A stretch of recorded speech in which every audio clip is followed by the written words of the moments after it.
Salut, je vous retrouve dans un nouveau tuto. Cette fois-ci, ce sera encore une fois un tuto gratuit et ce dont on va parler, c'est des toutes dernières innovations à l'intérieur de Photoshop en version 2025, mais aussi en version bêta. La raison est toute simple, il y a quelques semaines, la fameuse grand-messe Adobe Max a eu lieu.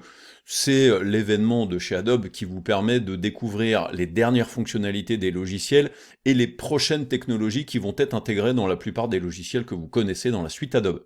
Là, on se concentre uniquement sur Adobe Photoshop 2025. À l'intérieur des nouveautés dont on pourra parler, il y aura les améliorations de l'outil supprimé.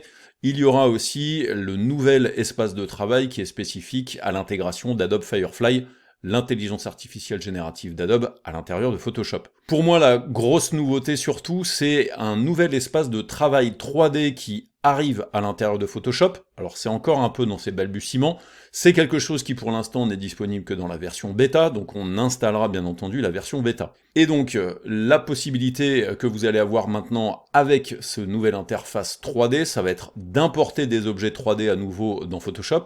Ça avait disparu il y a quelques versions en arrière, et la technologie qui est utilisée, c'est les technologies de visualisation qui existent déjà dans la suite Substance 3D, qui est globalement la suite de logiciels qui va vous permettre de peindre, faire des textures ou encore faire des rendus 3D dans la suite Adobe, mais qui utilise les technologies de Substance 3D. Et donc on verra comment est-ce que l'on importera dans Photoshop un objet 3D, et comment, si vous en avez besoin, on va modifier ces objets 3D en allant directement dans le Substance 3D Viewer, qui pour l'instant est une application gratuite, mais qui à un moment donné, je pense, sera intégrée à l'intérieur de la suite Substance 3D ou de la suite Adobe classique. Donc c'est parti pour ces nouveautés, elles sont pas très nombreuses, mais vous allez voir qu'on va faire un petit peu le tour de tout ça.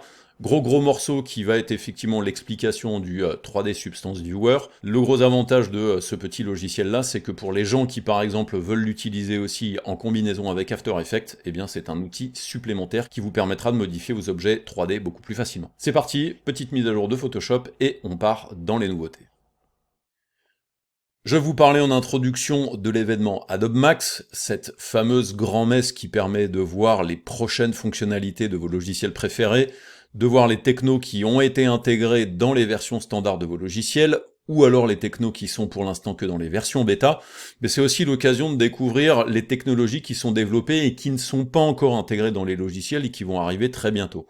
On a vu des choses incroyables par exemple sur un prochain outil d'harmonisation à l'intérieur de Photoshop qui fait partie des Neural Filters. On a vu aussi des choses comme l'outil Turntable dans Illustrator qui va changer la vie des gens qui ont besoin de faire des 360 sur des personnages créés en 2D. Enfin, pas mal de petites choses qui vont arriver dans vos logiciels et bien entendu pas mal de petites choses qui ont été montrées et qui sont maintenant d'ores et déjà disponibles à l'intérieur de Photoshop, mais des autres logiciels de la suite. Donc n'hésitez pas à aller faire un petit tour sur adobe.com/max.html. Autre solution, si vous voulez voir un petit peu tout ce qui a été montré pendant Adobe Max, allez faire un tour sur YouTube et vous trouverez à peu près tous les keynotes de présentation des prochaines fonctionnalités de la suite Adobe. Maintenant que on a parlé de cet Adobe Max, on va aller faire quand même un petit tour dans le Creative Cloud, l'application qui va vous permettre de mettre à jour vos logiciels si ça n'est pas encore le cas. Ce que je vous conseille donc, c'est d'ouvrir l'application Creative Cloud sur votre ordinateur, que vous soyez sur Mac ou sur PC, et ensuite, quand vous êtes dans les applications, s'il y a des mises à jour, vous avez la possibilité de cliquer ici sur le côté à droite, sur le petit bouton « Voir les mises à jour ».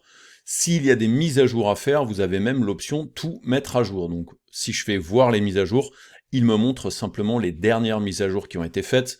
Donc là, Photoshop en version 26 il y a 11 jours, Illustrator en version 29 il y a 11 jours. En gros, là j'ai mis à jour quasiment tous les logiciels de la suite, en tout cas ceux que j'utilise. Il va falloir aussi que vous fassiez l'installation de Photoshop en version bêta et aussi du Substance 3D Viewer pour que vous puissiez suivre ce tuto. Pour ça, ce qu'il faut que vous fassiez, c'est que vous reveniez un petit peu dans les applications et venez cliquer ici sur le filtre qui va vous permettre de voir les versions bêta installer la version bêta de Photoshop, et aussi chercher dans les logiciels le Substance 3D Viewer, qui nous sera nécessaire pour voir justement comment Photoshop est capable de gérer des objets 3D maintenant avec cette nouvelle version bêta. Attention quand vous faites une mise à jour, lorsque vous allez cliquer sur la mise à jour d'un logiciel, donc mise à jour de Photoshop par exemple, donc là moi je l'ai déjà faite, donc on verra pas l'action, mais attention quand vous allez lancer la mise à jour, vous allez avoir une petite fenêtre qui va apparaître et qui va vous demander si vous voulez supprimer les anciennes versions. Donc si vous voulez garder les anciennes versions de Photoshop ou des autres logiciels de la suite Adobe, je vous conseille de décocher l'option supprimer les anciennes versions, parce que sinon ça va tout désinstaller, ce qui peut être une action que vous voulez réaliser, hein, mais ça va tout désinstaller. Donc du coup, si par exemple vous êtes une boîte de prod ou un studio dans lequel vous avez peut-être dans des anciennes versions des plugins ou des automatismes qui sont spécifiques à des versions, surtout ne désinstallez pas ça parce que du coup vous allez tout perdre, et il n'est pas sûr que les plugins ou les extensions ou les scripts que vous allez utiliser vont être compatibles avec la version de Photoshop ou des autres logiciels que vous allez utiliser. Donc, si vous devez garder des installations antérieures, pensez bien à décocher l'option supprimer les anciennes versions. Donc je vous laisse faire l'installation de Photoshop en dernière version, si ça n'a pas été encore le cas. Je vous laisse installer aussi Photoshop Beta et Substance Viewer 3D Beta, et on se retrouve à l'intérieur de Photoshop, pour l'instant à l'intérieur de Photoshop version standard. Pour la version Beta, on verra ça dans un chapitre un petit peu plus tard dans la formation. Allez, c'est parti dans Photoshop. On va démarrer donc Photoshop, donc pour l'instant vous démarrez uniquement la version standard, pas du tout la version bêta. Pour la version bêta on verra un petit peu plus tard. Et donc c'est la version Photoshop 2025. Si vous voulez vérifier quelle est la version de Photoshop, vous pouvez aller dans le menu Aide et faire à propos de Photoshop, et là ça nous permet donc d'utiliser la version 26. On va commencer dans un premier temps par regarder les nouveautés qui ont été apportées à l'outil supprimer, qui est un outil dont j'ai déjà parlé dans quelques formations. Et pour ça, vous pouvez aller chercher des fichiers que je vous ai mis dans les fichiers de travail, qui sont donc des images. Donc n'hésitez pas à faire ouvrir ici, ou alors à faire fichier, ouvrir. Vous allez dans votre ordinateur, bien entendu, il faut que vous téléchargiez les fichiers de travail. Et ensuite, je vais aller dans mes fichiers de travail, et on va commencer par un truc tout simple qui va être donc supprimer des éléments de décor qui nous posent problème dans la photographie. Donc vous pouvez prendre cette image-là, dans laquelle on voit ici différents câbles, et c'est justement avec l'outil supprimer que l'on va demander à Photoshop de supprimer ces câbles. Donc je sélectionne cet élément-là, je fais ouvrir, et me voici donc à l'intérieur de cette image. L'outil qui là va nous servir, c'est donc l'outil supprimer. L'outil supprimer, vous allez le retrouver dans la catégorie des outils que l'on appelle les outils de beauté. C'est donc pas le premier outil, c'est le deuxième. Et comme il y a une petite évolution dans cet outil supprimer, dans la dernière version donc de Photoshop, il va maintenant utiliser, si vous le voulez, l'intelligence artificielle générative et donc le moteur Firefly. Et donc il faut que vous acceptiez les conditions. Si vous voulez les lire, n'hésitez pas à les cliquer là-dessus. Moi je vais accepter les conditions, ce qui va me permettre maintenant d'avoir accès à cet outil supprimer. Je vous rappelle le fonctionnement de l'outil supprimer. L'outil supprimer, c'est comme une sorte de pinceau, donc je peux agrandir et réduire en fait la dimension de l'outil supprimer avec les raccourcis clavier classiques. Je peux bien entendu venir aussi là-dedans. Il y a des petites choses qui vont vous permettre de prendre par exemple en compte la pression si vous avez une tablette, ça va vous permettre de définir la taille. Et puis à l'intérieur des différentes options, ici j'ai la possibilité de changer la couleur par exemple de ce qui va être sélectionné avec cet outil supprimé, de jouer sur une valeur d'opacité. Ensuite, et ça c'est des choses qui n'existent maintenant que avec la dernière version de Photoshop, vous avez ici détecté les distractions, dans lequel vous avez deux distractions différentes qui sont soit les fils et les câbles, soit les personnes, et c'est ce dont on va parler maintenant. Ensuite, vous avez les modes, qui sont soit le mode automatique, qui peut vous permettre d'utiliser l'intelligence artificielle dans certains cas, ou alors vous pouvez l'activer de manière manuelle, ou alors la désactiver. Dans certains cas, il se peut que ne pas utiliser l'intelligence artificielle vous permette d'avoir de meilleurs résultats. Moi aujourd'hui, j'utilise globalement pour faire des retouches de photos et notamment supprimer des éléments, l'intelligence artificielle générative, c'est quand même un tout petit peu plus puissant.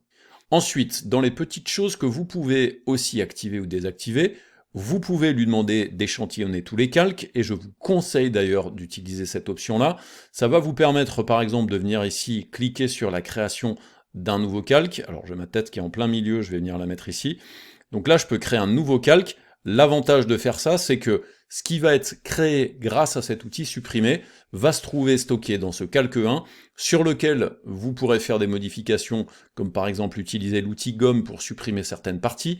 Moi, je suis plutôt fan d'utiliser l'outil masque, ou alors, bien entendu, de le supprimer s'il le faut. Ensuite, cet outil-là fonctionne de cette manière-là. Je vais venir, par exemple, faire une sélection, en fait, de la trottinette, du vélo qui est présent ici. Donc, soit vous l'utilisez comme un pinceau, c'est-à-dire que vous allez peindre sur la partie que vous voulez supprimer de cette manière-là, et vous remplissez toute la zone. Et comme là, vous avez l'option déposer à chaque trait, il va faire son calcul, et il va vous supprimer la partie qui justement doit disparaître. Je vais faire un petit CTRL Z. Si par contre vous décochez l'option déposer après chaque trait, ça va vous permettre de faire votre sélection. Une fois que la sélection est faite, il attendra votre Go pour supprimer la partie. Donc là, on voit qu'il ne fonctionne pas. Il faut juste que vous veniez cliquer sur cette icône-là qui va vous permettre de valider donc la suppression à l'aide donc des options que vous avez choisies sur l'outil. Et là, regardez le gros avantage, c'est que j'ai maintenant ce calque-là, je peux cacher par exemple le calque du dessous, donc j'ai ce calque-là sur lequel potentiellement je pourrais aller faire un masque ou encore différentes autres choses qui vont me permettre de modifier la retouche que j'ai faite. Je vais supprimer cette partie-là, je vais faire oui pour vous montrer une autre manière de procéder. Alors je vais choisir de déposer après chaque trait. Ce qu'il y a de pas mal avec cet outil de suppression, c'est que vous pouvez l'utiliser comme un pinceau classique, mais vous pouvez aussi l'utiliser de manière hybride comme un outil de sélection. Et regardez, plutôt que de peindre toute la zone, je vais juste entourer la zone comme ça, venir fermer ma sélection, relâcher le clic, et là du coup en fait il comprend que ce que je veux c'est sélectionner tout ce qui est à l'intérieur, et du coup une fois que l'on a fait le tour, il remplit cette partie-là et ensuite il vous le supprime. Donc ça c'est l'un des avantages de l'outil supprimer. Mais là en l'occurrence à l'intérieur de cette photo-là, c'est pas tellement le vélo qui me pose problème, c'est plus les câbles que nous avons un petit peu en travers dans tous les sens. Je vais juste faire un petit contrôle arrobase pour venir effectivement sur l'agrandissement de l'image, pour l'avoir en plein écran. Et du coup, je vais reprendre cet outil supprimé, donc celui-ci, et là je vais plutôt lui dire de détecter les distractions, et je vais lui demander de supprimer tout ce qui concerne les fils et les câbles. Donc je clique là-dessus, il y a une petite moulinette qui va vous analyser l'image, et une fois que l'analyse est terminée, il vous enlève la totalité des câbles qui étaient à l'intérieur de votre image. Et là, regardez, ça a extrêmement bien marché, je n'ai plus aucun câble qui est présent à l'intérieur de l'image. Je vais juste faire un petit CTRL Z, parce que la plupart du temps, je suis plutôt du genre, effectivement, à créer un calque supplémentaire, et ensuite je reviens dans les distractions, fil et câbles, je recalcule tout ça, et là vous voyez que il est quand même assez bon sur le sujet. Alors là globalement ce qu'il fait, c'est qu'il fait un remplissage, regardez si je cache le calque d'en dessous, là on voit qu'il remplit ces parties-là, il utilise, je pense, l'intelligence artificielle pour faire ce remplissage-là, et ça me permet vraiment de faire disparaître la totalité de mes câbles. Ensuite, rien ne vous empêche de revenir à l'intérieur. J'ai par exemple ici des petites choses qui fonctionnent pas très bien, donc je ne vais pas hésiter à venir prendre mon outil supprimer pour supprimer ces parties qui me servent à rien. Là par exemple ici à côté de mes deux petits éléments, là j'ai effectivement des choses qui me posent problème et que je voudrais enlever. Là par exemple au niveau du palmier il y a des trucs un petit peu bizarres, donc vous pouvez continuer à enlever ces éléments là en utilisant l'outil supprimer. Donc ça c'est assez intéressant parce que ça va vous permettre dans des images pour lesquelles vous n'avez pas besoin d'avoir le contenu des câbles, de pouvoir recréer en fait des parties de l'image, supprimer les câbles. Bien entendu, si c'est par exemple une image qui a été faite parce que vous voulez mettre en valeur des câbles, parce que dans certaines villes, et notamment en Amérique du Sud, ça peut être très fourni en câbles, c'est aussi peut-être un style que vous allez chercher, donc bien entendu, vous n'allez pas utiliser cette technique-là. On peut faire un petit essai sur d'autres images, donc je vais faire ouvrir. J'ai cette image-là dans laquelle j'ai là aussi des câbles, donc je vais faire ouvrir. Je vais venir dans détecter les distractions, donc je peux faire par exemple un calque supplémentaire, détecter les distractions, fil et câbles, petite moulinette. Alors bien entendu, plus l'image sera grande et plus ça mettra du temps à enlever les câbles, mais là vous voyez qu'il a été quand même assez rapide et il a fait ce remplissage de cette manière-là. Si on le fait sur une troisième image, dans laquelle il y en a un petit peu plus, j'ai aussi cette image-là, dans laquelle vous voyez il y a quand même pas mal d'éléments à l'intérieur, donc là je vais faire pareil, création d'un nouveau calque, détecter les distractions, fils et câbles. Donc pour celle-là, je pense qu'il va mettre un petit peu plus de temps parce que il y a bien entendu beaucoup plus de choses à modifier à l'intérieur de l'image. Et puis, il y a aussi une condition, c'est que si vous utilisez l'intelligence artificielle, il va envoyer les informations sur le serveur d'Adobe, ça demande un traitement en ligne, et après renvoyer les données. Donc du coup, ça peut prendre un petit peu de temps. Et là, vous voyez qu'il s'est pas mal débrouillé. Alors on détecte des petites choses. Là, vous voyez que sur le bas, il y a quand même pas mal de choses à améliorer, pas mal de choses à enlever. Donc après, bien entendu, quand vous allez vous rapprocher, vous allez voir des choses qui vont être assez incohérentes. Donc là, ici, au niveau du câble du toit, ici, c'est pas terrible.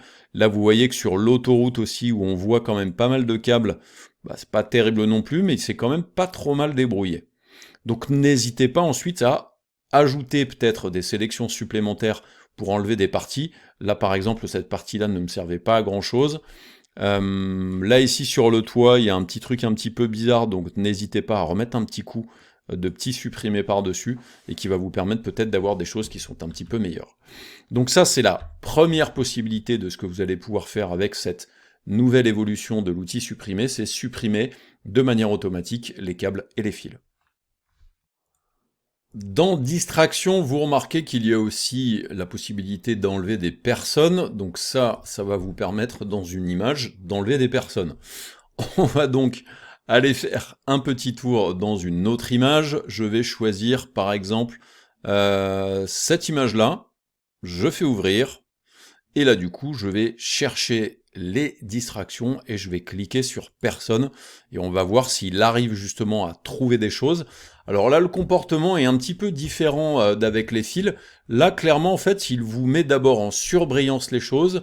Et ensuite, c'est à vous de venir cliquer sur la petite coche qui est présente ici pour valider éventuellement cette modification.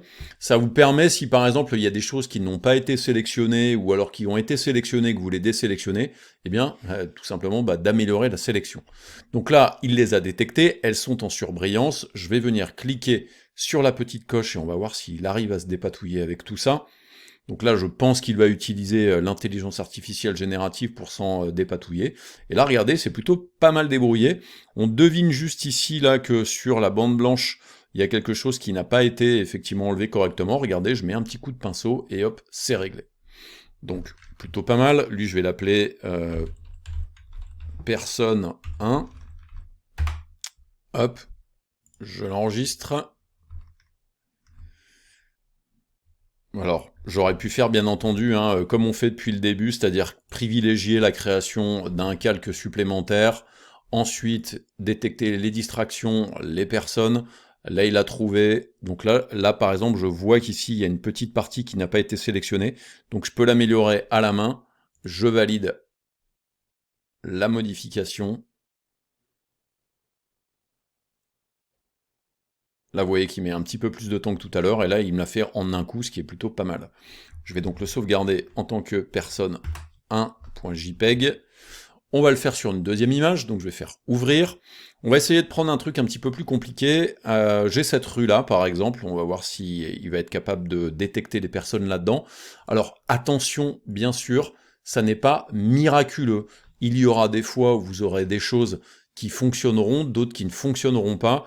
Là, on remarque par exemple qu'il vient me faire des sélections de choses qui ne sont pas des personnes, donc ça paraîtrait logique peut-être de désélectionner des choses. Donc avec l'outil supprimer, je peux venir désélectionner par exemple la partie du tractopelle qui est ici. Là, on voit que sur le fond, il va sélectionner des véhicules, donc ça, moi, ça m'intéresse pas du tout. Là, il sélectionne peut-être des gens qui n'en sont pas vraiment. Par exemple, j'ai ici des gens qui sont au niveau de l'arbre, et donc ceux-ci, je vais les sélectionner, et une fois que ces choses-là me conviennent, j'ai juste à venir cocher la petite validation de tout ça, et là, regardez, il m'a fait disparaître relativement facilement toutes les personnes qui étaient présentes à l'intérieur. Alors là, au niveau de l'arbre, vous voyez que du coup, ça fait un truc un petit peu plus dégueulasse. Je vais venir faire ça en marche arrière, avec la création d'un calque. Donc là, effectivement, donc je vais venir enlever les parties des véhicules qui sont ici, enlever ce qui se passe au niveau du tractopelle, valider avec cette validation-là. Et là, ça m'a permis de les enlever assez rapidement. Je vais l'appeler personne 2. On essaye des choses un peu plus compliquées. Je vais venir faire ouvrir. Alors, un truc dans ce genre-là, ne rêvez pas trop. Ne vous attendez pas à ce qu'il y ait quelque chose ici qui soit supprimé. Là, il y a de fortes chances pour que, en fait, ce soit relativement un échec. Là, vous voyez que du coup, en fait, il m'a absolument rien sélectionné.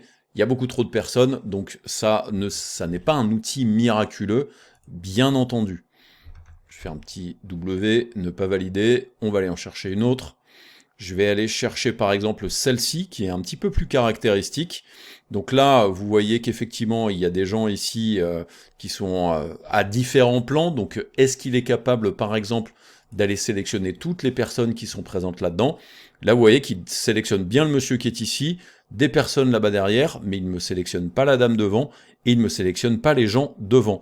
Par contre, je peux tout à fait faire un truc dans ce genre-là, c'est-à-dire que je peux vraiment venir moi-même faire cette sélection de personnes ici, et ensuite, alors je vais venir valider, même si j'aurais préféré créer un calque. Donc là, je viens valider la modification, et il va essayer de se débrouiller avec cette modification-là. Un petit peu de temps, et un petit peu plus long, effectivement, que ce que j'ai fait, mais là, regardez, c'est pas mal débrouillé. Et là, il y a la dame toute seule, ce qui est plutôt pas mal. Après, si la dame avec son chien voulait aussi la faire disparaître, eh bien, venez faire une sélection comme ça, hop, vous refermez, il détecte tout. Comme on est en comportement automatique ici, eh bien là, il va normalement la supprimer sans aucun souci. Et là, du coup, tout le monde a disparu. Je vais l'appeler personne 3. On va aller chercher un truc encore un peu plus compliqué, mais pas non plus exagéré. J'ai un hall de gare ici qui est quand même assez fourni. Clairement, s'il arrive à se dépatouiller avec la suppression des personnes ici, je serais assez impressionné. Donc on va faire détecter les distractions, personne.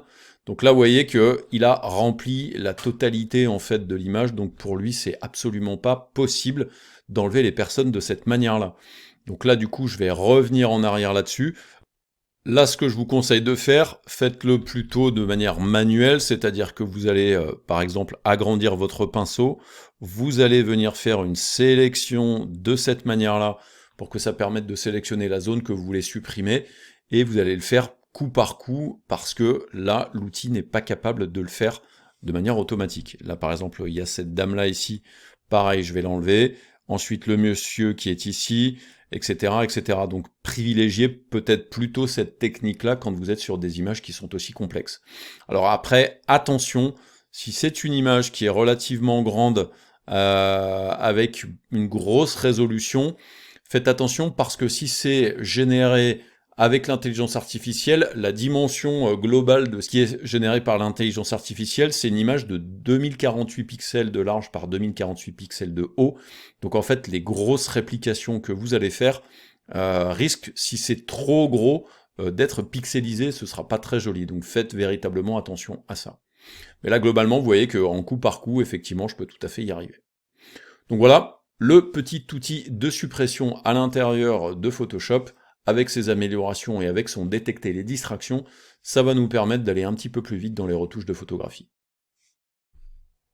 On ne sera pas resté très longtemps à l'intérieur de Photoshop en version standard, et là cette fois-ci, dans cette vidéo-là, je vais vous faire ouvrir Photoshop en version bêta pour vous parler de l'espace de travail génératif qui va bientôt être disponible dans la version standard.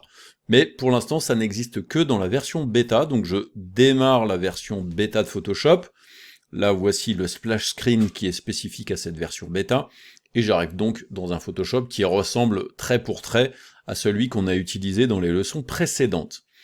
Là, pour vous montrer un petit peu les espaces génératifs, je vais aller faire un nouveau fichier. Je vais aller chercher, par exemple, quelque chose pour l'impression en format A4, même si le format A4 c'est peut-être un peu grand, je vais peut-être choisir un format A5, ce sera un petit peu moins violent. En orientation portrait, pourquoi pas, et je fais créer. Lorsque vous créez un document de cette manière-là à l'intérieur de Photoshop, vous avez la possibilité de lui demander de générer une image en venant cliquer là-dessus. Ça va vous permettre d'utiliser l'intelligence artificielle générative d'images Firefly directement à l'intérieur de Photoshop. Donc si je viens cliquer là-dessus, j'ai la possibilité ici de lui demander de générer une image. Je pourrais lui dire par exemple hamburger avec 2 steaks. Je vais lui dire aussi, je vais faire le menu, mayonnaise, bacon, tomate, salade.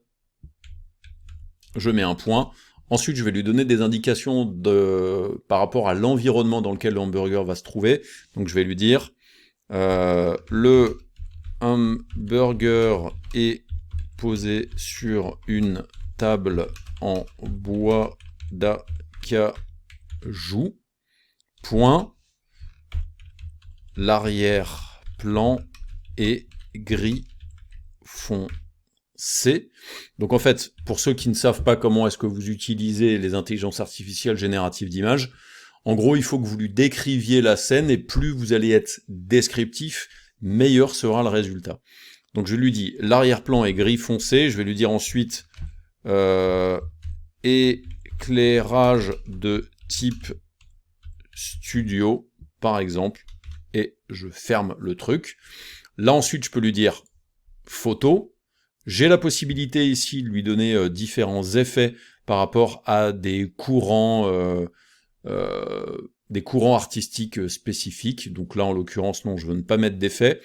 Au niveau du style, je peux venir aussi donner un style particulier, là, en utilisant des images de référence, ou mes propres images. Mais là, en l'occurrence, je ne veux pas utiliser de référence de style.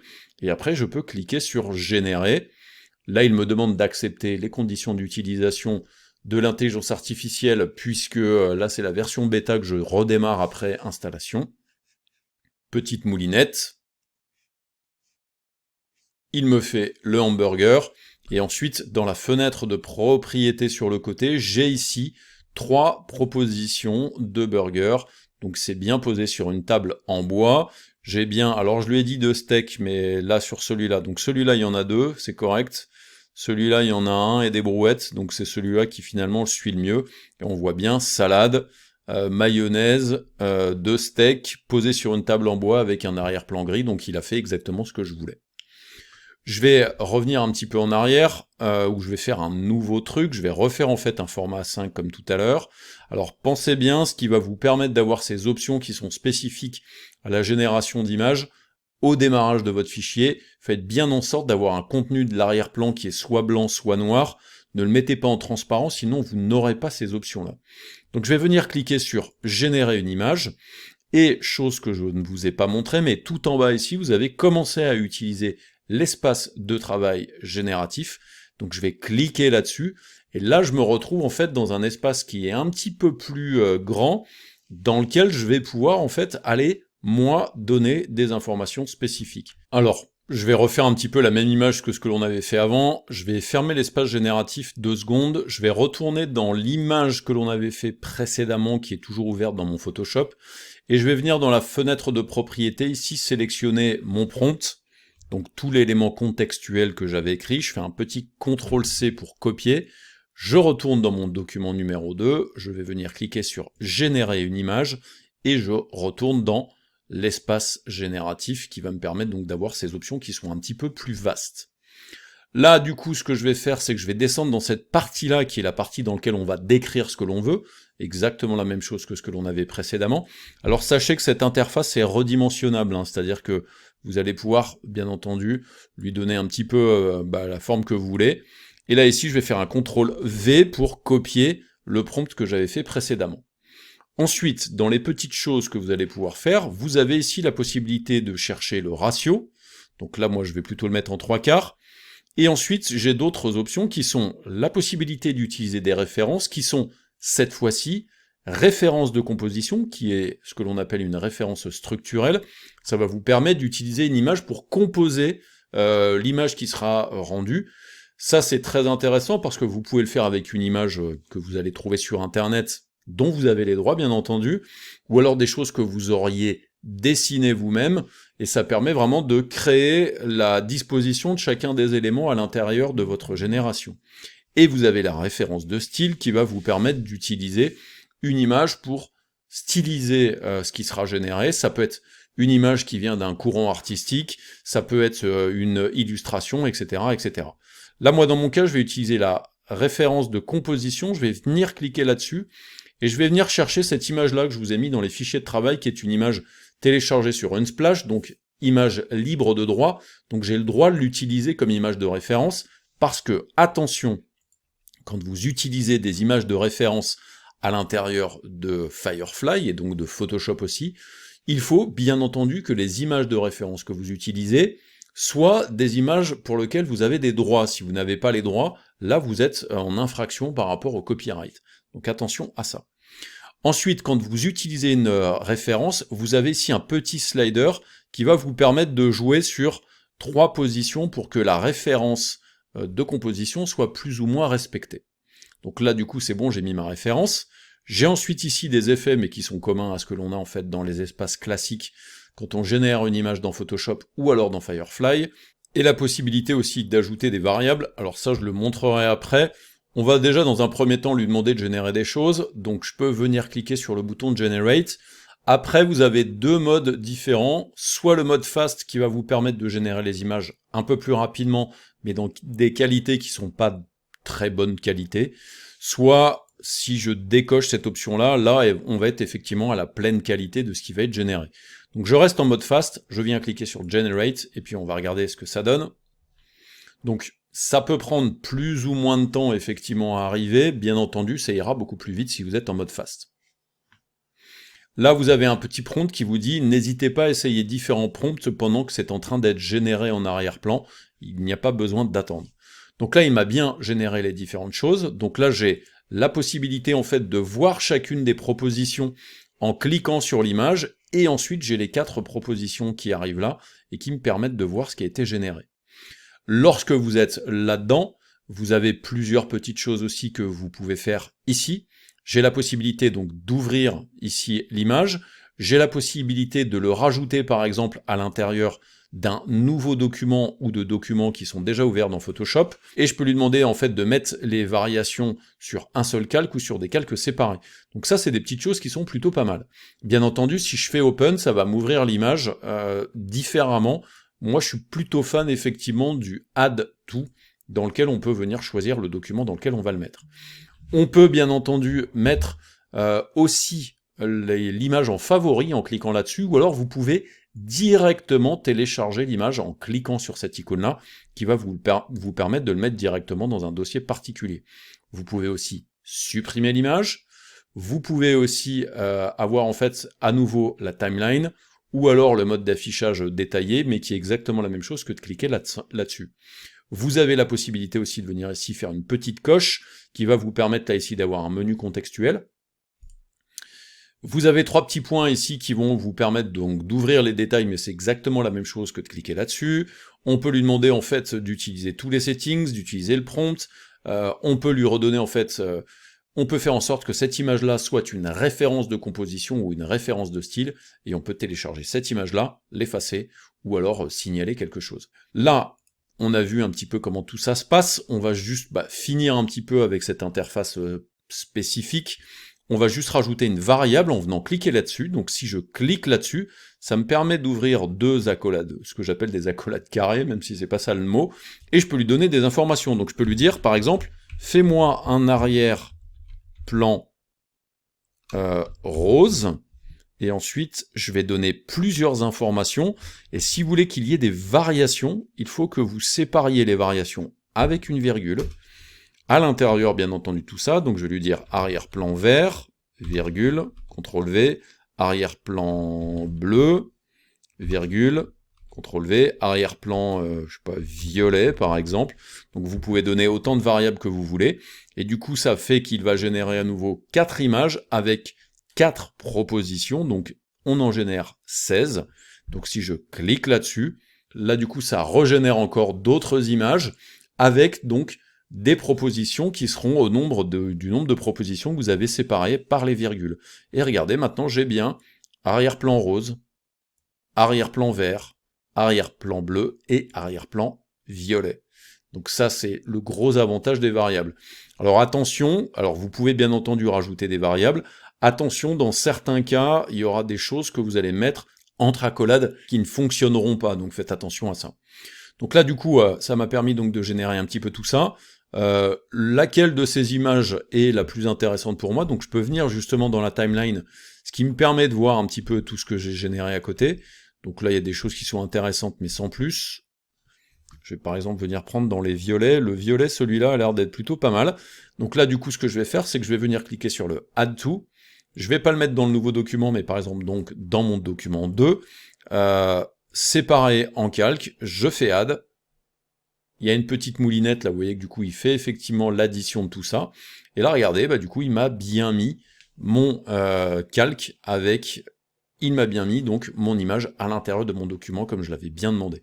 Après, le ratio correspond pas à ce que j'avais besoin concernant cette image-là, mais là, du coup, rien ne m'empêche de venir peut-être aller faire une petite sélection ici, en haut, en bas, hop, et de faire un petit remplissage génératif de base avec rien du tout à l'intérieur, pour me permettre de remplir le résultat de tout ça. Donc voilà, pas très compliqué à utiliser, alors du coup c'est vrai que ça fait une fenêtre en dehors de Photoshop, et ça, c'est pas forcément en fait une interface que j'apprécie utiliser, mais ça vous permet du coup d'avoir accès à un petit peu plus de propriétés que ce que l'on a avec les propriétés de base à l'intérieur de Photoshop. On passe à la suite. On reste dans Photoshop en version bêta, tout simplement parce que la fonctionnalité dont on va parler maintenant et qui concerne le nouvel espace 3D n'est pour l'instant pas disponible dans la version standard, donc ouvrez bien Photoshop en version bêta. Je vais faire un nouveau fichier, donc soit je viens cliquer sur le gros bouton nouveau fichier, soit je fais fichier nouveau, et là du coup je vais faire un document de type vertical Instagram ou TikTok, donc 1080 par 1920, 72 pixels par pouce, en RVB et avec un arrière-plan blanc pour le moment, et je fais créer. Là, du coup, ce que l'on va faire, c'est voir le nouvel espace 3D, et c'est quelque chose que vous n'avez pas directement à l'intérieur de Photoshop. En fait, on va fonctionner sur un système de communication plus ou moins dynamique entre Photoshop avec un objet 3D et la nouvelle application qui s'appelle la Substance 3D Viewer. Je le rappelle, j'en avais parlé dans l'introduction de cette formation, installez bien le Substance 3D Viewer sur votre ordinateur, sinon vous ne pourrez pas éditer les objets dans cet utilitaire-là quand vous allez utiliser des géométries 3D dans Photoshop. Ensuite, je vais aller faire un petit tour dans mes fichiers de travail. Je vous ai fait un dossier à l'intérieur duquel, pour l'instant, il y a juste cette scène-là. Je vais l'appeler appareil photo, puisque c'est ça son nom. Et le fichier que je vous ai fourni, c'est un fichier au format GLB. C'est le format 3D aujourd'hui qui est l'un des plus utilisés dès qu'on veut partager des fichiers 3D entre un petit peu toutes les applications. C'est un fichier 3D qui vous permet d'avoir la géométrie 3D, les informations de matériaux, les informations de texture, mais aussi les informations de lumière, et on peut même aller au-delà puisqu'on peut même avoir des informations de pistes d'animation. Ça, c'est des choses dont j'ai déjà parlé sur mes derniers tutos qui étaient dédiés à After Effects par exemple. Donc le format GLB, c'est le format aujourd'hui le plus compatible avec toutes les applications, et donc vous pouvez très bien prendre un fichier GLB, le cliquer et le glisser directement dans votre composition Photoshop pour l'utiliser. Et là, regardez, il l'a importé. Ça l'importe un petit peu à la manière de ce qu'on peut faire avec n'importe quel type de fichier. Après, je peux faire valider. Et lorsque je valide, vous voyez qu'ici, il est compris comme un calque d'objet dynamique, ce qui va vous permettre, si vous double-cliquez sur la vignette, d'ouvrir l'éditeur qui est lié à ce type de calque importé. Sachez que vous pouvez bien entendu aussi faire fichier, importer et incorporer, aller à l'intérieur de vos fichiers de travail, dans le dossier 3D, prendre le fichier 3D correspondant et l'intégrer de cette manière-là, et là vous voyez que du coup je peux valider, et ça fait exactement la même chose. Alors il y a un petit truc que je vais faire, c'est que je vais aller dans les options de panneau ici, je vais lui demander de mettre une grosse vignette et limite de calque, ce qui me permet de voir un petit peu mieux ce qui se passe ici.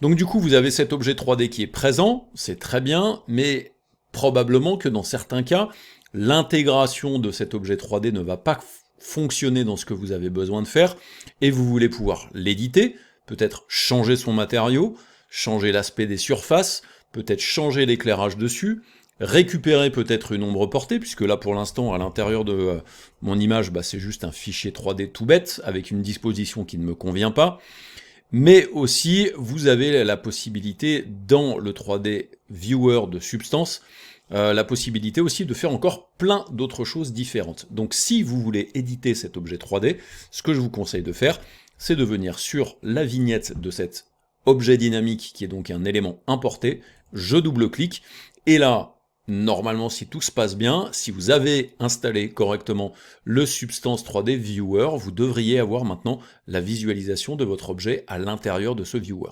Dans ce Viewer-là, vous avez la possibilité déjà dans un premier temps de venir naviguer dans cette fenêtre-là. Donc là, en fait, ça vous donne des petites informations concernant souris 3 boutons, souris 2 boutons, ou pavé tactile. Donc si je prends souris 3 boutons, là ça me dit que pour faire un orbite de caméra, c'est-à-dire tourner autour de mon objet, eh bien ce sera un clic droit. Donc regardez, si je fais clic droit, je tourne autour de mon objet. Si je veux faire un panoramique, c'est-à-dire me déplacer en haut, en bas, eh bien il faut que j'appuie sur le bouton du milieu de ma souris. Et le dolly, il nous dit que c'est tout simplement la molette de la souris que l'on fait rouler. Ensuite, le panoramique dans la zone de travail, c'est clic gauche avec Alt. Ça vous permet de déplacer votre plan de travail.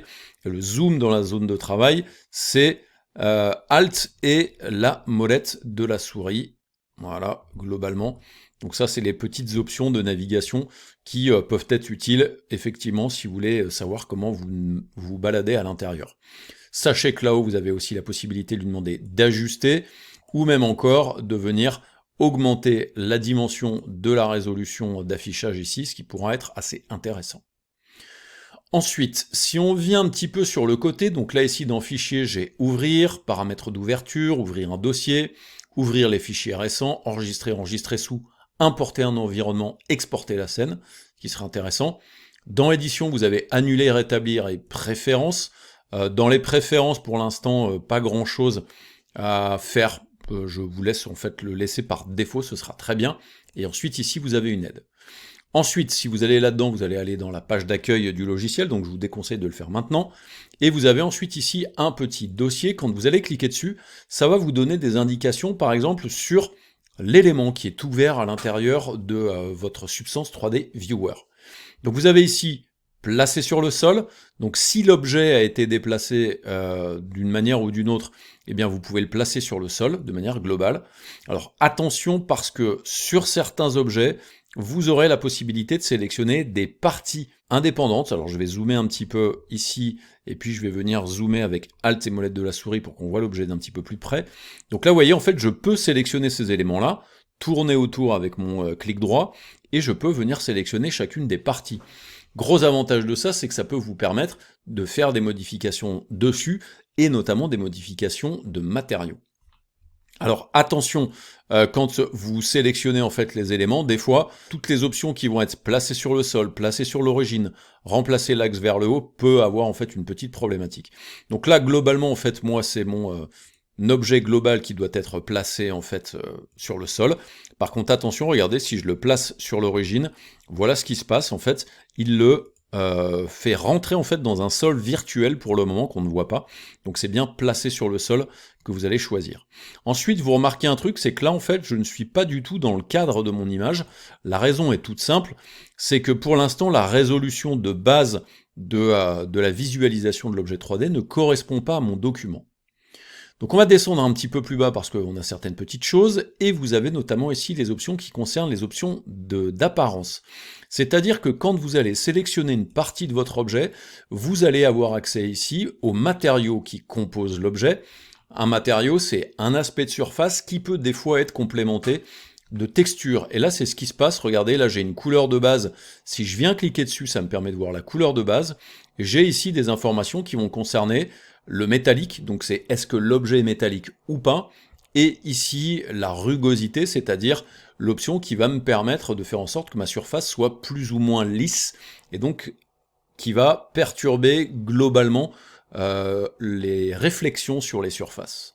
Donc en fait, sur chacune des géométries sur lesquelles vous allez cliquer, vous allez avoir globalement en fait des matériaux qui vont changer. Là, vous voyez que par exemple, pour le corps de l'appareil photo, c'est pas tout à fait la même chose. Donc j'ai une texture spécifique. C'est une texture d'ailleurs que je peux récupérer d'une manière ou d'une autre, et ensuite aller la modifier par exemple dans Photoshop ou dans d'autres logiciels. Alors on va pas aller jusque là dans cette formation là, mais sachez que modifier les matériaux, c'est quelque chose qui est tout à fait possible. Donc, là-dedans, c'est l'apparence. L'apparence, c'est la gestion de l'aspect de vos surfaces. Je vais zoomer un petit peu à l'intérieur de ma fenêtre. Et d'ailleurs, vous avez ici, vous le voyez, des paramètres prédéfinis de matériaux qui me permettraient d'aller chercher différentes catégories. Je peux par exemple prendre le carbon fiber ici, donc fibre de carbone, venir faire un cliquer-glisser et le relâcher sur une partie de mon appareil photo. Là, il y a une petite moulinette et regardez, au bout d'un moment, il va me faire cette espèce de, de carbone présent ici. Une fois que je l'ai glissé et que je l'ai posé, là, du coup, si je viens sélectionner ce matériau-là, je me retrouve donc avec un matériau qui est ce que l'on appelle une archive substance.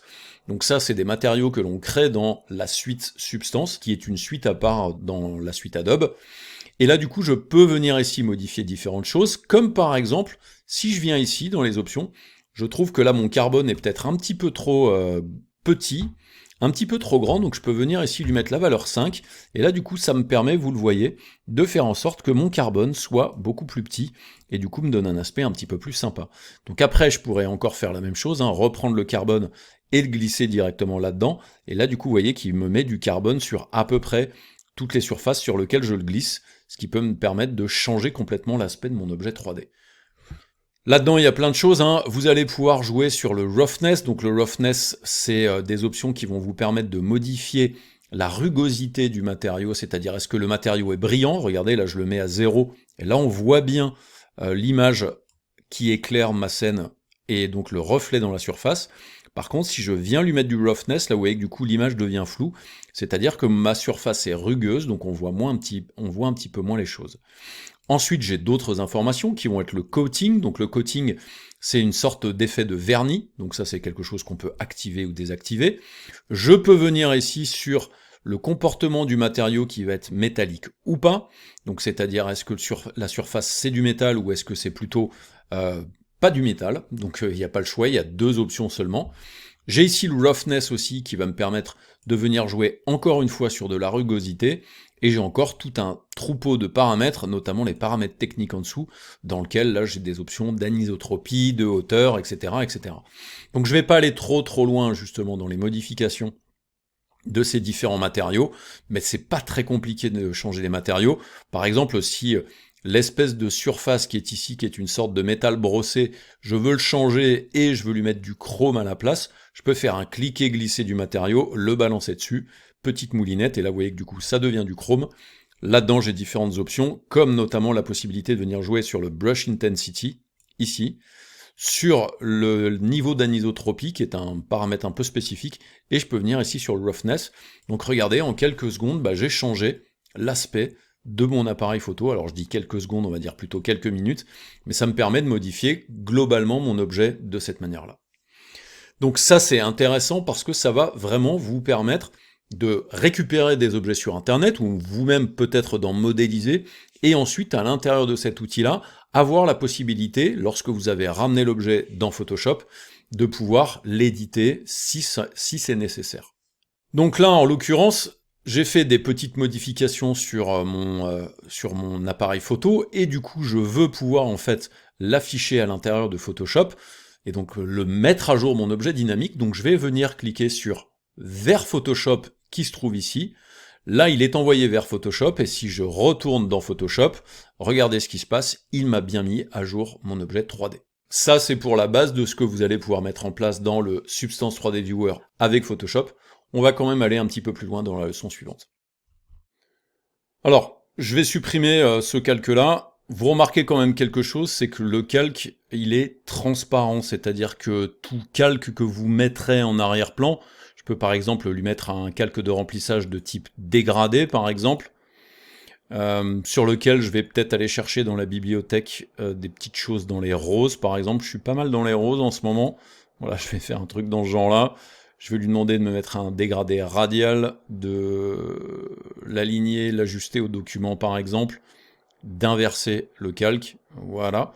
Et donc là, j'ai un fond dégradé, donc je peux très bien prendre mon appareil photo et le mettre directement comme ça. C'est vraiment intéressant parce que du coup, vos objets 3D vont être transparents comme tout élément que vous voudriez intégrer, que ce soit un logo dans Illustrator, un fichier PNG, etc., etc. Alors, l'appareil photo, celui-là, je vais le mettre à la poubelle parce que du coup, je veux repartir de l'appareil photo de base. Donc du coup, je vais faire fichier, importer, incorporer. Bien entendu, le cliquer-glisser fonctionne tout à fait. Donc je vais venir chercher appareil photo à nouveau. Ça me permet de l'amener à l'intérieur de mon document, bien entendu, avec les options d'export de base que vous pouvez avoir, avec les options de base d'import que vous pouvez avoir dans Photoshop. Je valide, et maintenant je veux l'éditer, donc je vais double-cliquer sur la vignette ici pour ouvrir le viewer, qui doit être en arrière-plan là-bas, et là du coup, j'ai, voilà, mon appareil photo est ici. Je vais le déplacer, par contre j'ai toujours, vous le voyez, cette petite problématique en fait d'ajustement par rapport à mon document. Donc j'ai ici les options qui concernent le fichier lui-même, vous avez pu voir, donc là le menu en fait se développe un petit peu, vous verrez il y a des espèces d'agrandissements, donc il y a possibilité en cliquant sur cette icône là d'activer ou désactiver le survol lorsque l'on l'ouvre. Moi j'aime bien effectivement le désactiver parce que je trouve qu'il est un petit peu invasif. Donc on a vu ici ce qui concernait l'apparence. Petite chose par rapport à tout à l'heure, c'est que vous remarquez que là en fait il me donne l'aspect de tous les matériaux qui sont appliqués sur l'objet lui-même, ce qui est plutôt pas mal. Je vais venir maintenant dans la catégorie suivante qui concerne la composition, je vais venir cliquer dessus, et là par exemple j'ai des options qui vont me permettre de venir choisir donc l'appareil photo. Quand je choisis l'appareil photo, comme ça, vous remarquez que là maintenant en fait j'ai la prévisualisation de la fenêtre dans laquelle on est en train de voir notre objet. Moi ce que je vous conseille de faire, donc vous sélectionnez l'objet, vous venez cliquer sur le ajuster le cadre à la zone de travail, et là maintenant ma zone de travail correspond à mon document. Et maintenant avec mes raccourcis clavier de manipulation de l'objet 3D, donc bouton du milieu, faites gaffe, ça déplace tout le canevas, donc revenez sur ajuster le cadre à la zone de travail, donc c'est clic droit, on tourne autour, clic du milieu, la molette de la souris, et on se déplace droite-gauche au bas, donc j'appuie bien sur la molette de la souris, et si j'appuie sur là, si je fais rouler ma molette de la souris, ça me permet voilà, de zoomer, dézoomer directement ici. En sachant aussi que vous avez cette option-là qui est ajustée à la sélection. Quand vous allez cliquer là-dessus, ça vous permet de zoomer en fait sur la partie de votre objet 3D qui est sélectionné. Là, j'ai placé sur le sol, on l'a déjà vu, placé sur l'origine, et là vous voyez qu'il le déplace, donc faites attention, mettez bien placé sur le sol. Ensuite ici j'ai la possibilité de voir l'image d'arrière-plan, alors là vous voyez que je ne peux pas le décocher parce que c'est des options qui sont liées par le document d'origine qui a été fait dans Photoshop, donc on ne peut pas le modifier. Donc pensez ici à cette option ajuster le cadre à la zone de travail, c'est ce qui va vous permettre d'avoir la pleine visualisation de votre objet 3D à l'intérieur du document. Vous avez ici des options qui sont des options de position, c'est-à-dire que là je pourrais venir lui dire tiens, mets-toi à, alors c'était 10 que je voulais mettre et pas 100, donc là en fait mets-toi à 10, donc ça c'est les positions de l'objet dans le monde 3D, donc c'est 10 en X, en Y et en Z. J'ai même la possibilité de lui mettre des rotations, c'est-à-dire que je pourrais venir là et lui dire tiens mets-toi à 45 degrés, et là du coup mon objet tourne à 45 degrés sur l'axe de la hauteur. Je pourrais le mettre dans l'axe Z aussi, je vais le mettre à 45 degrés, et là du coup vous voyez qu'il tourne. Alors attention, là c'est bien l'objet qui tourne, ça n'est pas votre caméra. Ensuite ici j'ai les options d'encadrement que je vais laisser telles quelles, donc globalement c'est ajuster la zone de cadre de travail et basta. Ensuite ici j'ai les options d'environnement. Alors attention, ça peut un petit peu bugger, alors moi il y a un truc que je vais faire, c'est que je vais faire fichier, enregistrer sous, et là je vais pouvoir l'enregistrer en fait dans un document Substance 3D Viewer. Ça pourrait être pas mal parce que du coup j'ai un petit peu des bugs là depuis tout à l'heure. Voilà, je l'enregistre là-dedans. Comme c'est un logiciel qui est en bêta, il y a des petites choses qui sont pas très stables pour le moment. Petite chose que vous pouvez faire pour qu'il enregistre les modifications aussi à l'intérieur de votre document Photoshop et peut-être éviter de perdre des choses, faites bien un petit vers Photoshop qui du coup envoie la modification dans Photoshop, comme ça au moins on a exactement le cadrage tel qu'il est censé être. Je reviens dans le Viewer, j'ai donc la possibilité dans cet onglet-là de venir changer l'éclairage. Ça sous-entend faire en sorte que ce soit plus lumineux, moins lumineux. J'ai la possibilité ici de faire des rotations de mon environnement, alors ça souvent ça fait bugger. Donc en fait ce qui se passe dans ce logiciel-là, c'est que vous avez une image à 360 degrés qui vient vous faire l'éclairage et les réflexions sur les parties de votre objet. Vous avez d'ailleurs la possibilité de modifier l'image qui est prise en arrière-plan, donc il suffit de venir cliquer là-dessus et là regardez, vous avez 3 choix, studio, extérieur, atelier. Comme ça vous permet donc d'avoir des éclairages un petit peu différents. Donc regardez, là, si je choisis extérieur et que je viens changer l'orientation, ça peut me faire un truc pas mal, et je peux venir peut-être lui augmenter la luminosité aussi. Bien entendu, je peux faire la même chose avec l'atelier, lui faire des rotations pour avoir peut-être un éclairage différent. Ensuite, j'ai ici couleur d'arrière-plan. Là, en l'occurrence, cette option-là ne vous sert à rien puisqu'on utilise l'arrière-plan du fichier Photoshop. Par contre, petite chose pas mal, c'est que vous avez plan au sol activé, donc il faut l'activer. Et là, regardez ce qui se passe en faisant ça. Ça me permet d'avoir des ombres portées. Ces ombres portées sont spécifiques à l'image 360 degrés qu'on utilise. Donc là, mon paramètre prédéfini d'éclairage est déjà ouvert. Si je viens sur l'extérieur, regardez, l'ombre est différente parce que l'image qui permet de générer cette ombre-là est différente. Donc le plan au sol, c'est pas mal si vous voulez récupérer justement ces ombres-là dans votre document. Si je l'envoie vers Photoshop, et si je retourne dans Photoshop, regardez, petite mise à jour, et maintenant, j'ai mes ombres qui sont mises à jour à l'intérieur de Photoshop. Ensuite, dans les autres petites choses, vous avez cet outil-là, donc ce que l'on appelle le débruiteur. Il est là en fait pour enlever les bruits qui peut y avoir en fait à l'intérieur des ombres ou de certaines parties de votre objet. Donc ça, c'est un outil qui est vraiment très spécifique au logiciel de 3D. Donc, en règle générale, on l'active, ça permet d'éviter que le rendu soit trop long. Si vous avez envie de changer l'image d'environnement, eh bien on va en parler dans la leçon suivante. Dans le cas où par exemple vous voulez changer d'image d'environnement, vous remarquez que ici vous avez l'accès à un dossier qui va vous permettre de sélectionner un éclairage personnalisé. Donc le type de fichiers qui sont utilisés, ce sont des fichiers HDR ou EXR.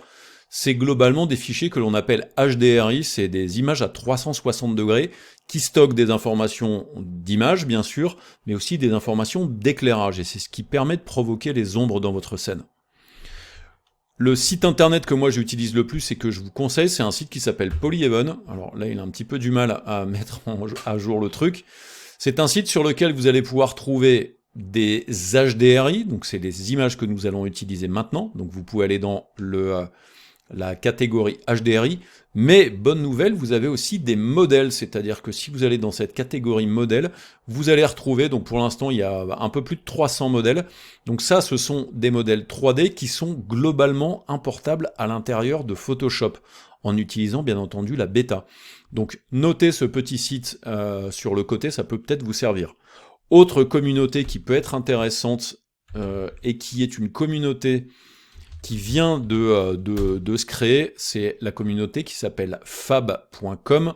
C'est un marketplace, donc un shop sur lequel vous allez pouvoir trouver plein d'éléments 3D et même plus que ça encore que vous allez pouvoir emmener dans vos projets.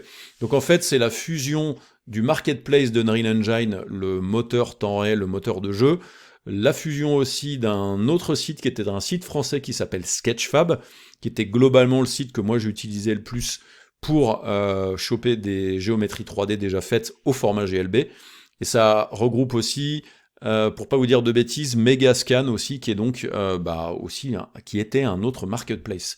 Donc là, ce qu'il y a de cool, c'est que vous avez des myriades de choses qui existent. Soit des choses qui sont spécifiques pour le moteur de jeu Unreal, mais vous avez aussi des géométries 3D, plein de catégories différentes, donc n'hésitez pas un petit peu à aller chercher dans les bibliothèques pour trouver les différentes choses qui sont disponibles et que vous pourrez ramener au format GLB à l'intérieur de Photoshop. Là par exemple, si je viens prendre le petit citron qui est ici, si je lui demande de le télécharger, je peux descendre dans les formats et regardez, j'ai le GLB qui est présent ici, et GLB haute qualité, qualité moyenne ou qualité faible. Donc ça, c'est des petites choses que vous allez pouvoir ramener à l'intérieur de Photoshop. Alors je vais lui demander d'autoriser les pop-up. Donc je vais le mettre par exemple dans les fichiers de travail, ce petit limon là, je fais enregistrer, hop, et là du coup ça me permettra d'avoir une petite géométrie 3D que je pourrais ramener dans Photoshop. Donc si je fais fichier, importer et incorporer, que je vais dans les fichiers de travail 3D et que je prends le limon, je fais importer, donc petite moulinette comme tout à l'heure, hop, et regardez, j'ai mon objet dynamique qui est donc mon petit limon que je vais pouvoir après éditer comme l'appareil photo. Donc voilà, j'étais parti pour vous parler de Polyhaven, mais il y a aussi donc la communauté, le marketplace qui s'appelle Fab. Sur Polyhaven, on revient en arrière et on va venir chercher donc l'HDRI. Là, je vais venir prendre quelque chose plutôt en indoor. Je vais peut-être même taper dans Studio par exemple et je vais venir chercher ce studio-là avec cette ambiance. Donc vous, tout ce qu'il vous suffit de faire, c'est de venir télécharger l'image. Vous avez plusieurs formats, c'est HDR ou EXR, donc moi je vais rester dans de l'EXR. Vous avez aussi plusieurs dimensions et vous voyez que ça va de 1K à 16K. Alors attention, dans le viewer 3D, je vous déconseille de prendre du 16K. Le 16K, c'est vraiment quand on fait ça dans les gros logiciels de 3D. Je fais télécharger. Je vais le mettre dans les fichiers 3D, même si c'est une image. Et ensuite, si vous voulez l'utiliser, eh bien je vais dans le 3D Substance Viewer. Et à l'intérieur de la catégorie 3D, je peux venir... Alors, attention, c'était comme ça. Je viens dans paramètres prédéfinis d'éclairage, je viens cliquer sur le dossier et je viens chercher l'image et je fais ouvrir. Donc là en fait il me charge l'image et cette image là après eh bien je peux venir jouer bien entendu sur l'intensité de l'image et bien entendu la rotation de son ombre sans aucun problème. Donc là maintenant si je lui demande de l'envoyer vers Photoshop et que je retourne dans Photoshop, petite mise à jour de l'éclairage, ce qui est plutôt pas mal. Dans les autres petites choses auxquelles vous avez accès ici directement, vous avez ici ces options-là, mais qui sont vraiment très spécifiques, on va en parler dans une autre leçon. Donc là, je n'hésite pas à réenregistrer tout ça pour garder ce projet-là, l'envoyer vers Photoshop. On va parler de ce qui se passe dans Générer, et après, on aura fini avec donc ce petit viewer. Avant qu'on aille faire un petit tour ici dans Générer, qui va vous permettre d'utiliser l'intelligence artificielle dans le viewer, il y a ici des petites choses. Vous avez ici la zone de travail qui est ce qui apparaîtra lorsque tout ça va être exporté. Vous avez ici la vue 3D, mais qui est plutôt une vue qui va vous permettre par exemple de modifier des choses sur votre objet. Si je retourne dans la zone de travail, je suis à nouveau dans mon document. Ici, cette option-là, ça va vous permettre d'ajuster l'élément sélectionné à l'intérieur de votre zone de travail. Donc attention, ça sous-entend que vous êtes en train de sélectionner par exemple l'appareil photo qui est présent ici. Et si je clique là-dessus, là en fait il rezoome dans mon document. Bon là en l'occurrence c'était pas tellement ce que je voulais faire. Ensuite ici vous avez les options de réinitialisation. Donc attention, si vous faites ça, en fait il remet en position la position par défaut de l'objet lui-même. Donc là après c'est pas très compliqué de le remettre en œuvre. J'ai ici des options qui sont les options qui va vous permettre de mettre en perspective votre 3D, mais si vous cliquez sur l'élément, vous pouvez même choisir d'avoir une perspective orthographique. Et là, le gros truc cool avec ça, c'est que si vous voulez faire un truc plutôt rendu isométrique, jeu vidéo, un peu old school, ça vous permet de le faire. Donc là, j'étais en orthographique, je clique là-dessus pour remettre en perspective, ce qui va me permettre ensuite de pouvoir changer des petites choses, comme par exemple lui demander en fait de changer le champ de vision, ce qui là va me permettre d'aller vers un grand angle, ou au contraire là d'aller vers un téléobjectif. Donc là, téléobjectif, vous voyez que du coup on est presque dans le cas où ça me donne l'aspect justement d'une perspective isométrique. Si par contre je lui mets un très grand champ de vision comme ça, regardez maintenant, je vais venir cliquer là-dessus pour aller beaucoup plus vite. Regardez, en fait, là, la déformation est beaucoup plus importante sur l'appareil photo, et du coup, ça permet de faire des espèces d'effets de grand angle qui peuvent être assez cool. Donc ça, n'hésitez pas des fois à bricoler un petit peu avec ces trucs-là. Ça peut donner des résultats qui peuvent être assez sympas sur vos différents rendus. Je vais venir lui remettre, en fait, une perspective de base. Alors, du coup, la valeur, je peux la donner ici, donc c'est, je sais pas, 30 degrés par exemple. Je vais dézoomer, ou alors je peux cliquer là-dessus pour dézoomer, Voilà, comme ça au moins j'ai mon appareil photo qui revient à une disposition à peu près normale. Vous avez ensuite ici la possibilité, en cliquant sur cette icône-là, en fait, de varier les différentes vues. Donc zone de travail, viewport caméra. Mais si vous cliquez là-dessus, regardez, vous avez vue libre, vue de composition, la vue du viewport, c'est-à-dire la vue 3D qui est présente ici. Et après, j'ai zone de travail, caméra, caméra avant, caméra droite, caméra arrière. En gros, vous avez compris le principe. Haut et bas. Donc moi, ce qui m'intéresse, c'est la zone de travail qui était ce que j'avais décidé de sauvegarder avec ce que l'on a fait dans Photoshop. Je fais juste un petit CTRL S pour sauvegarder. Et puis du coup, ça l'envoie vers Photoshop, puisque du coup, je suis en train de le mettre à jour, puisque c'est un objet dynamique. Ensuite, dans les autres petites choses que vous avez ici, donc là, on a vu l'affichage un petit peu plus tôt, vous remarquerez que là, vous avez quelque chose qui va vous permettre d'activer ce que l'on appelle le ray tracing. Le ray tracing, c'est un calcul un peu plus intelligent des matériaux, qui va vous permettre d'avoir une finition de meilleure qualité. Regardez, quand je clique là-dessus, on voit quelque chose qui change dans le truc, c'est notamment en fait le rendu de la lentille, où vous voyez que du coup en fait il est vachement plus réaliste que ce que l'on avait avant. Regardez, je le décoche. Donc là on est en rendu temps réel, là c'est du ray tracing, donc c'est des rayons qui peuvent être relativement longs en calcul, mais qui donnent de très bons résultats. Là du coup si je fais un petit CTRL S, je l'envoie vers Photoshop, et regardez là du coup le rendu n'est pas tout à fait pareil, il est beaucoup plus réaliste. Donc ça, c'est extrêmement important, effectivement, d'utiliser cette techno-là. Alors par contre, attention, vous pouvez avoir des fois des difficultés à rendre rapidement le ray tracing. Ça dépendra notamment de la puissance de votre ordinateur. En ce qui me concerne, moi j'ai un ordinateur qui est quand même assez puissant, donc du coup, eh bien, il le calcule assez vite. Dans les autres petites choses que nous avons ici, il y a la possibilité ici de copier l'instantané dans le presse-papier. Donc si je fais ça, ça me permet par exemple, si je vais dans Photoshop, je fais CTRL-N, que je fais créer et que je fais CTRL-V, et bien là il me copie l'image ici. Là regardez ce qu'il fait. En fait il me fait vraiment quelque chose avec une transparence. Par contre attention, c'est une image qui est une image et qui n'est plus un objet 3D. Hein. Donc là du coup je ne pourrais pas éditer par exemple les petites choses qui sont les positions de l'objet, etc., etc. Donc faites attention à ça. Là, le copier dans le presse-papier, c'est uniquement exporter une image. Si je reviens dans le viewer, au-delà de ça, j'ai aussi la possibilité d'enregistrer l'instantané, ce qui là va me permettre d'enregistrer le snapshot, qui est un PNG. Donc là, je fais enregistrer. Si je vais à l'intérieur de Photoshop maintenant et que je lui demande de l'ouvrir, je vais ouvrir les fichiers 3D. Regardez, le snapshot, c'est exactement la même chose que de le copier dans le presse-papier. Ensuite, vous avez exporté une image. Si je clique là-dessus, là, ça me permet de choisir l'endroit où il va l'enregistrer, d'enregistrer avec une certaine qualité, et je peux choisir ensuite différents formats, PNG, JPEG, TIFF. Vous remarquez qu'il y a aussi EXR. On peut exporter le débruitage, et vous pouvez même exporter l'historique. Là, en l'occurrence, il n'y a pas tellement d'intérêt.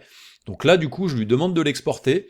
Par contre, là, le rendu qu'il est en train de me faire, vous voyez qu'en fait, c'est un calcul qui prend du temps, parce que là, en fait, je lui ai demandé d'exporter dans un format d'image avec une grosse résolution, et du coup, bah, il exporte la très bonne qualité de cette image-là.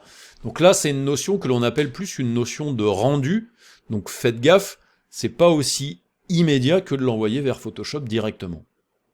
Je sais pas si vous entendez, j'ai les ventilos de mon ordi qui moulinent derrière, donc ça lui demande un gros calcul. L'export est fait. Donc format EXR, hein, j'ai choisi vraiment un format très très spécifique. Donc si cette image-là, je viens l'ouvrir, donc l'image, il me l'a enregistrée dans Image, Rendu, donc c'est pas du tout le bon endroit. Et là du coup, bah, c'est un format EXR. Donc le format EXR, ici, c'est un format qui est en 32 bits. Donc il y a beaucoup plus d'informations que ce que l'on a en fait dans un rendu classique. Là pour l'instant, bah, je n'ai pas d'autres informations que l'image écrite elle-même, mais en 3D, en règle générale, on enregistre en EXR pour avoir beaucoup plus d'informations. Donc, voilà globalement pour les petites options auxquelles vous avez accès là-dedans. Et donc, on a le fameux bouton Photoshop. Dernière partie dont on n'a pas parlé, c'est la partie générer. Pour les gens qui ont besoin véritablement d'utiliser des géométries 3D à l'intérieur de leur design dans Photoshop, je ne peux que vous conseiller de vous pencher sur ce petit logiciel-là, qui pour l'instant est gratuit bien entendu, mais qui sera probablement intégré dans la suite. parce que ça va vous permettre vraiment d'avoir un contrôle et une fluidité dans justement l'édition de vos objets 3D en corrélation avec Photoshop. Là, pour vous donner un ordre d'idée, je pourrais faire une sorte de truc un peu comme ça, venir mettre mon appareil photo peut-être un peu comme ça, l'exporter vers Photoshop. Bien entendu, je pourrais lui faire un rendu peut-être en ray trace, ce qui serait peut-être un petit peu plus... Quoique en ray trace, c'est pas si sympa que ça. Et ensuite, quand je vais aller dans Photoshop, là, il me le met à jour. Ce que je pourrais faire, par exemple, c'est faire avec... Alors, je vais faire un petit CTRL-, je vais venir enlever cette fenêtre-là, et puis je vais lui demander de l'épingler, comme ça, elle ne bougera pas. Je vais venir prendre, par exemple, mon outil lasso polygonal, et par exemple, je pourrais faire un démarrage ici, là, faire une sorte de diagonale un peu comme ça, là, qui me permettrait de faire, je sais pas, je fais une espèce de masque comme ça, et là, du coup, le masque de fusion qui est ici, je vais le supprimer. Ensuite, je le recrée en cliquant là-dessus, ce qui me permet du coup d'avoir cette espèce de bande violette. Et ensuite, je vais prendre mon masque pour faire un truc un peu dans ce genre-là. Et ensuite, pourquoi ne pas importer une autre image derrière? Et donc, je vais faire un importer et incorporer par exemple. Je vais aller dans les fichiers de travail. Alors, j'ai rangé un petit peu les choses depuis. Je vais dans les fichiers sources et puis je vais prendre peut-être cette image-là, même si du coup, elle n'a pas les petites options de modification qu'on avait faites tout à l'heure. Je la redimensionne, je la positionne un petit peu comme ça. Et ensuite, je prends mon fond en dégradé pour le mettre par-dessus. Et après, je pourrais écrire un truc genre... Workshop Photoshop 2025 Venice Beach. Voilà, un truc un peu dans ce genre-là. Clac. Je lui mets un petit texte blanc. Je lui mets une petite police. Alors moi, je suis très Monsieur Arial Black, malheureusement. Désolé pour ça.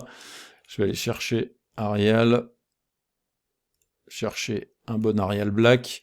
Dans les propriétés du texte ici, je vais lui demander de m'afficher différentes choses. Alors, couleur, je vais le réduire. Je vais lui mettre par exemple tout en majuscule. Ensuite, je suis très fan, moi, de réduire un petit peu les écarts entre les trucs, entre les lignes ici, puis réduire les intervalles aussi entre les lettres pour faire des choses un petit peu plus, sympathiques. Après, tout ça peut être encore modifié, hein. Bon, moi, je suis un peu un psychopathe de genre de trucs-là. J'aime bien les alignements comme ça, dans ce genre-là.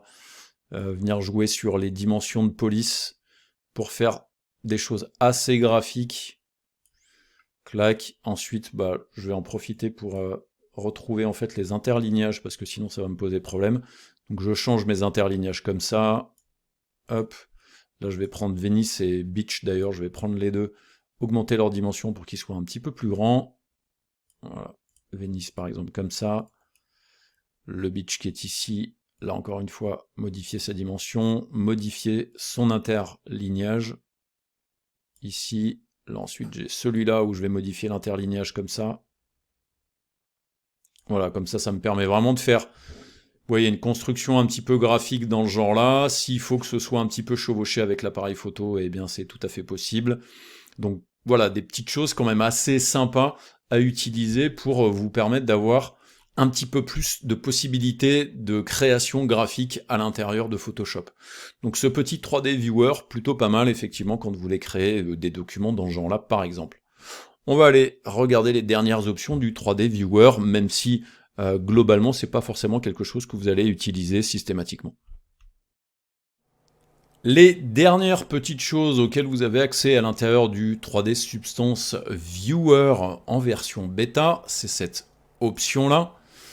C'est une option en fait de génération, et cette option de génération va vous permettre de venir générer soit de la 3D en utilisant un prompt, soit en fait de créer une image à partir de votre modèle 3D. Donc là par exemple, quand vous rentrez dans cette fenêtre-là, vous voyez que du coup l'interface change. Là je peux cliquer par exemple, alors je ne vais pas choisir cette option-là tout de suite, je vais d'abord choisir celle-ci, du modèle 3D à l'image. Et du coup, là, ça va me permettre de venir décrire des petites choses. Donc là, par exemple, ce que j'aimerais faire, c'est lui dire, je veux, donc j'écris appareil appareil, si j'écris correctement c'est mieux, appareil photo à la plage, virgule, dans le sable. Et ensuite je peux me dire coucher de soleil, ambiance Miami par exemple. Voilà, j'écris le point. J'ai la possibilité ici de lui dire de faire une scène composite qui va me permettre de combiner mon modèle 3D avec une nouvelle image d'arrière-plan. Je peux lui demander en fait de créer une nouvelle image où le modèle 3D vient influencer la composition globale, ou je peux lui demander de générer un nouveau look à mon modèle 3D, ce qui va me permettre de lui donner peut-être des nouvelles textures, etc., etc. Donc moi je suis plus du genre à utiliser le scène composite.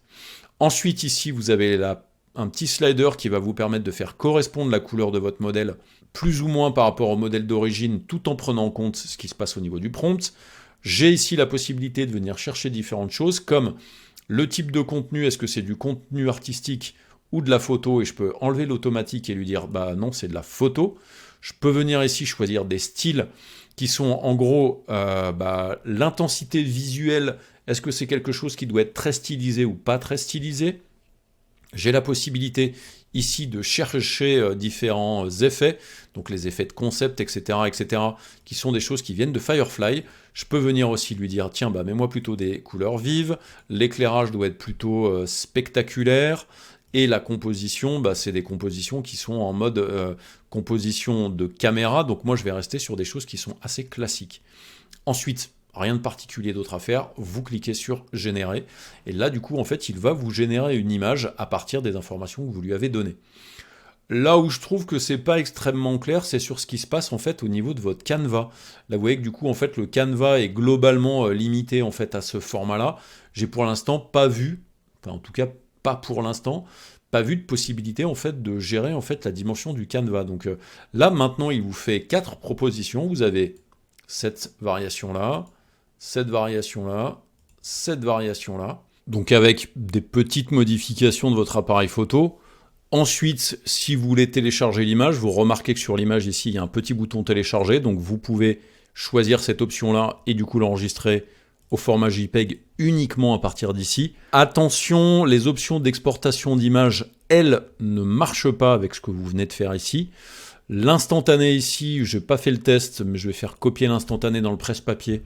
Aller à l'intérieur de Photoshop, faire un petit CTRL-N, je fais OK, CTRL-V. Donc là, l'instantané, c'est un format carré. Mais par contre, du coup, ça fonctionne bien. Après, je pense que si vous faites un instantané aussi comme ça, et bien du coup, ça vous propose... Alors, je ne vais pas lui donner le même nom. Je vais l'appeler numéro 2. Et ensuite, si je fais fichier, ouvrir... snapshot de PNG, donc du coup ça fait la même chose.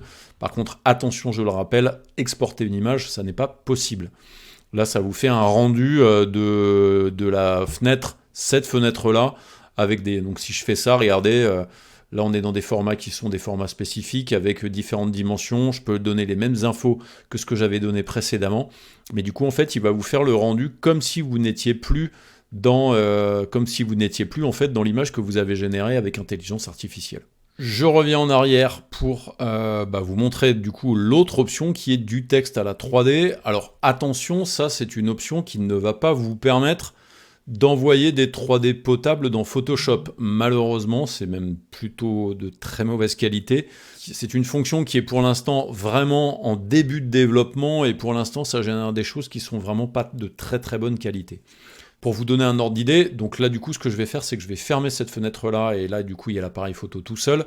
Si je fais du texte à la 3D, je peux lui donner, donc là c'est d'autres informations que j'ai données, donc je vais écrire par exemple vieille appareil photo, donc c'est un prompt que je donne pour me permettre de générer une géométrie 3D. Donc je clique sur générer. Comme là, on a une scène d'ouverte, il va me demander si je veux enregistrer, fermer, etc., etc. Donc moi, je ne vais pas enregistrer la scène. Donc voilà, le petit prompt. Et là, du coup, regardez, il m'a fait donc un vieil appareil photo. Là, par contre, ne vous attendez pas à 50 propositions. Malheureusement, ça ne marchera pas. Alors, cette géométrie 3D, c'est pour l'instant un maillage qui est plutôt de très mauvaise qualité, avec des textures rapidement plaquées dessus. Attention, si vous l'enregistrez si vous l'exportez par exemple, donc je peux très bien aller l'exporter au format GLB dans mon dossier, faire l'exportation. Si je viens l'ouvrir dans Photoshop par exemple et je lui fais un petit importer et incorporer et que je viens chercher ce vieil appareil photo, là vous allez rigoler, la géométrie est vraiment dégueulasse. Alors, regardez, je vais juste l'agrandir un petit peu en venant cliquer sur Alt. Regardez la tête de la géométrie. En fait, c'est vraiment un maillage de très mauvaise qualité qui pour l'instant n'est absolument pas exploitable à l'intérieur de Photoshop. Donc surtout, cette fonction-là, surveillez-la, mais elle ne va pas vous apporter grand-chose. Donc ça, c'est les quelques petites fonctions qui sont en train d'être développées et qui vont peut-être arriver avec quelque chose d'un petit peu plus puissant plus tard. Mais pour l'instant, effectivement, là, je ne peux pas faire grand-chose d'autre que générer.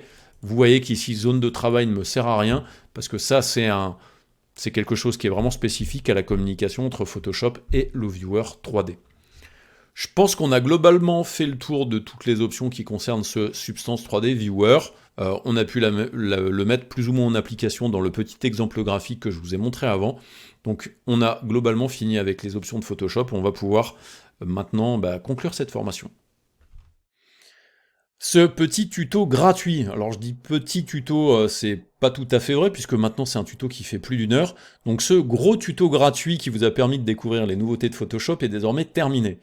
Alors, on a pu voir une seule grosse nouveauté à l'intérieur de Photoshop 2025 qui est l'outil supprimé, avec cette fameuse option maintenant de suppression des distractions, pour enlever des câbles ou pour enlever des personnes.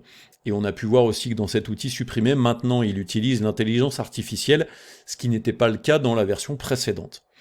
Ensuite, on a aussi vu d'autres options nouvelles à l'intérieur de Photoshop, mais là pour l'instant uniquement disponibles avec la version bêta du logiciel. Donc on a vu l'espace de travail dédié au remplissage génératif, enfin à l'utilisation de l'intelligence artificielle générative dans Photoshop, qui est globalement le moteur Firefly. Donc là, on a pu voir que l'on pouvait avoir un petit peu plus d'options que dans les versions précédentes de Photoshop, et notamment l'intégration des variables qui nous permet de faire plusieurs propositions sans changer forcément le prompt et recharger le prompt à chaque fois.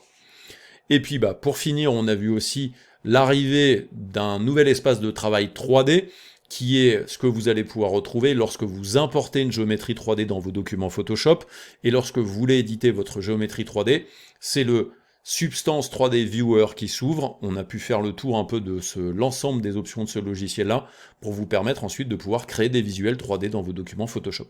Voilà, globalement donc, pour toutes les nouveautés que nous avons pu découvrir dans ce Photoshop 2025 et Photoshop Beta. Si vous êtes intéressé par peut-être d'autres contenus concernant de la formation sur Photoshop ou la suite Adobe, n'hésitez pas à aller faire un petit tour dans mon catalogue sur tuto.com. J'ai beaucoup de formations dédiées à Photoshop, Illustrator, After Effects, j'en passe et des meilleurs, et plus encore. Ceux qui par exemple veulent commencer à peut-être apprendre un petit peu plus la 3D, j'ai pas mal de formations dédiées à Substance qui vont vous permettre de comprendre un petit peu les mécanismes de la 3D pour potentiellement les appliquer à l'intérieur de vos graphismes dans Photoshop. Donc sur le site de tuto.com, le plus simple, allez faire une petite recherche avec la loupe, vous commencez à taper mon prénom par exemple, parce que je crois que des Gilles, il doit pas y en avoir 50 sur tuto.com, et là du coup par exemple, vous voyez, la première formation la plus populaire en ce moment, c'est celle sur Photoshop 2024, donc si je clique là-dessus, ça me permet donc de voir un petit peu toutes les formations. Donc vous voyez, il y a 256 formations. Si vous voulez des formations spécifiques à Photoshop, cliquez sur Photoshop et là vous voyez toutes les formations que j'ai sorties, donc des plus récentes jusqu'aux plus anciennes. Vous pouvez filtrer différemment. Donc n'hésitez pas, si vous avez besoin de compétences complémentaires, que ce soit dans Photoshop, dans la suite Adobe ou dans d'autres logiciels, parce que je ne fais pas que des choses dans Photoshop, allez faire un tour sur tuto.com, tapez Gilles Pfeiffer dans la barre de recherche, et let's go. Je vous remercie d'avoir suivi ce tuto sur les nouveautés de Photoshop 2025 et sa version bêta. Je vous dis à très bientôt pour d'autres tutos, que ce soit sur tuto.com ou sur d'autres plateformes. Allez, salut!